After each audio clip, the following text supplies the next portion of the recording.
Hey guys, it's Athena. I certainly hope you can hear me and that the wind isn't an issue. I should probably get my little microphone, but I don't know exactly where it is, and my time is kind of brief for a recording, so hopefully it'll be good. I have recorded 2 videos that neither got posted. By the time I was going to post them, they were hella irrelevant, or they were recorded and I just hated the way they turned out. So it's been yet again another at least 3 weeks, I guess, since we've been out there. Today's date is November the 3rd, and for where I live in the country, I have to say that November, especially the first week of November, is the most beautiful time of the autumn year, the autumn part of the year. I always say I love October the best and all this stuff about the colors, but where I live, October doesn't really start to look pretty until the last couple days. I noticed when I went up to see my son last year up in Connecticut, early October was quite beautiful, whereas here it looked like summer. First week in November, beautiful. I posted a bunch of pictures today of Poochie and me. We went outside. Luna's cracking me up right now.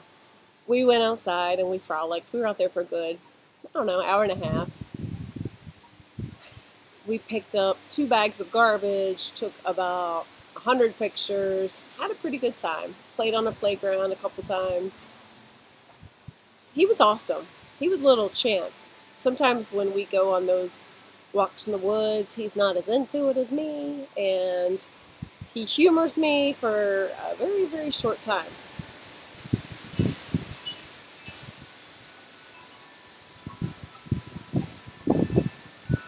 Whew. It's so pretty out. But this time he was awesome, and he gave me a lot more time. So. The most recent video, I detailed a lot about Samhain and what I did. I went to a meetup group Saturday before Samhain, and it was amazing. It was the biggest group Samhain event I have ever done. Again, only 20 people, but it was big. It's also the first one I've done in 3 or 4 years. The last 2 years, and I wasn't ready for it because I knew it would be more meaningful and it would be a bigger deal now that my mother has passed. And I wasn't ready. So this year I was ready, and it wasn't as torturously sad as the time I went years ago, but the food was fantastic. We did the dumb supper. We then even did something I thought was amazing. We did a seance of sorts. The seance was not a stereotypical one. It was really like a giant group meditation for a good 15 minutes, 10 maybe, during which time we were encouraged to say any random thought, smell, feeling, sound that came to us. Anything that was kind of random and not the usual. And then if someone called out something that you identified with, that you thought might be you or one of your beloved dead, then you would call out and say, that one's mine, or that's my grandfather. And a lot of people there did experience that. I did not experience any of my family coming through, which again does not surprise me even a little bit. Most of my family, grandparents and all, none of them believed in ghosts or spirits or the ability to come back. They thought you died and you went to heaven or you went to hell, and that was the end of that story. Boom. And so I think because that was their beliefs, they're never going to come through. I have never in all my years had a dream about any of my grandparents, not even remembering them in a dream. It's interesting. My mother, I think, did believe that stuff a little bit more. And so I was really, really, really hoping she would come through. But if she did, I didn't recognize it. I did experience something really cool. At the time, I didn't know it was cool. It was uncomfortable, but my chest got really heavy. Felt like a pressure pushing on it. It only lasted a few seconds, and then when it let up, my heart raced just a moment, and then it passed. And my thoughts were, I think someone here probably died of a heart attack, or someone's family here. That's got to be what it is.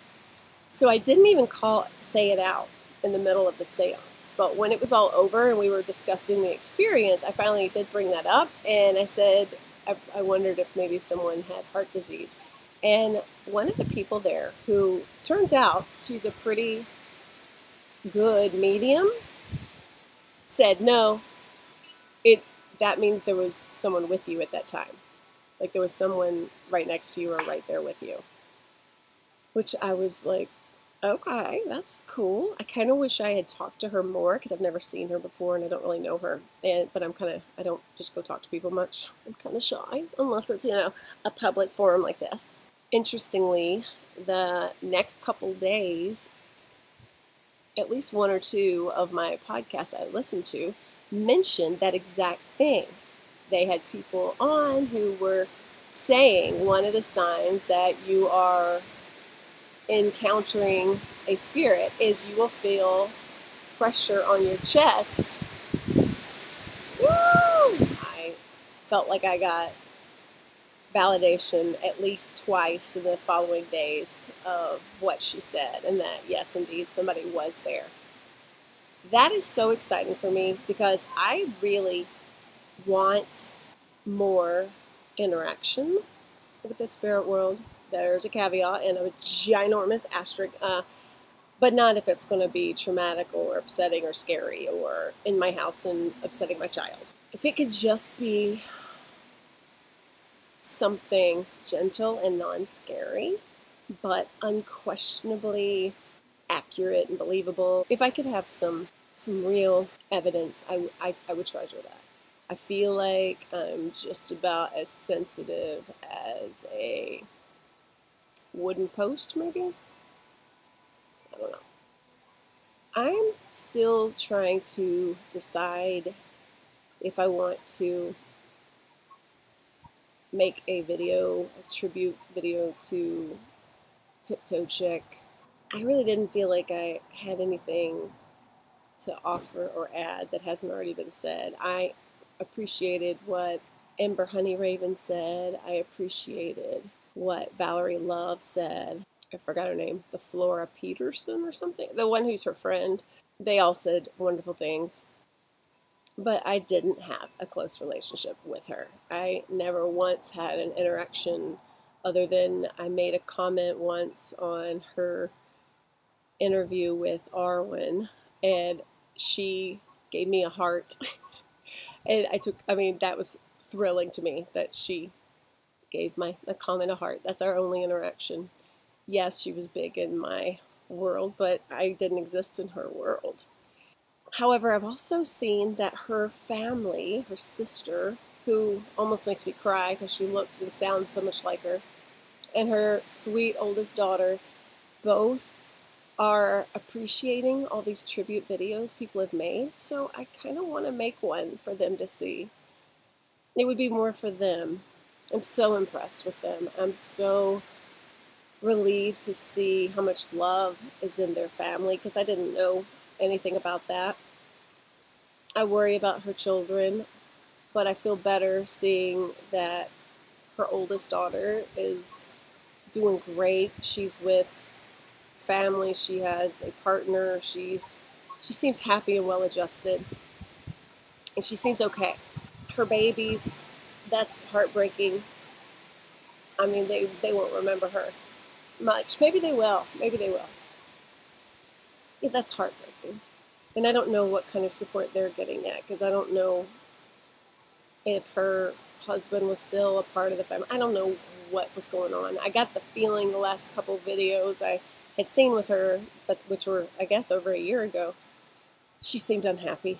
I think she seemed like her marriage was shitty. But maybe I was reading that wrong. Maybe I just feel like marriage is usually shitty because I've had two now. I'm a little scarred in that area, so I know it exists. I've heard of at least one or two couples who've had a good relationship. I know it's not a myth.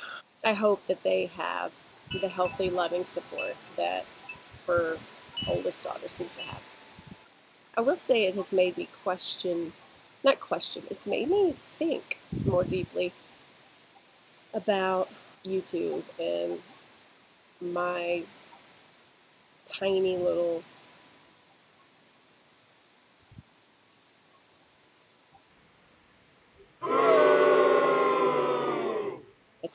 role on it, my tiny little place and spot. Maybe due to just some crap in my world. I have a low expectation or zero assumption of my importance to others. There are a few people I hear from who make me feel really happy and encouraged and all that, but you know, some people walk around with a big ego and think the world revolves around them. I'm whatever the opposite of that is. It's not that I don't walk around feeling like a loser. I'm feeling like, who cares? Why am I even here? It's not like that, but it's just like I am a tiny little amoeba in a giant ocean of interesting fish. I wonder how big a role I play out there. I don't know what I'm even talking about. I'm babbling. I'm distracted because people. Basically, I don't ever for a second entertain the notion that what I have to say is super important or makes a damn bit of difference. At least not on YouTube. My soul is fed at my job. My role as a teacher is my reason for being. My son's and my role as a third grade teacher, and the effect I have on those young people who are the future of our world. That's what feeds my soul. So, what's my point? My point is I see the influence that D has had on our world, on my life, and on so many lives, and it does make me want to do more, and to be more, and to offer more, and to be more real. I mean, I'm pretty real on here. I put on makeup, put on a shit ton of makeup usually before I sit down, but other than that, I'm not faking anything. I'm not pretending anything. Here's something real. I need to figure out how to find a good person to talk to, like a good counselor, therapist, somebody. I'm in a stuck place right now, and I'm having nightmares, and I'm plagued by bullshit. Yeah, I need to figure out how to fix that. I've gotten through way worse, so this is nothing, but it's something big enough that I'm not as happy as I usually am. Things need to change. I had the most interesting dream about a week ago in which I was sitting and actually talking to a therapist. Turns out she was the same psychologist person who was on those Mind of Jake Paul, is that his name? Whatever. Those Shane Dawson videos that came out recently, the therapist chick on there, she was in my dream, but she was also telling me what I suspect is true, that I need to sell this house and I need to move out because living here is making me unhealthy. It's hurting me. And it's been fine living in the same house with my ex for a bunch of years, but it's not fine anymore. And the fact that I'm dreaming about this shit more than a couple times a week, that's stupid.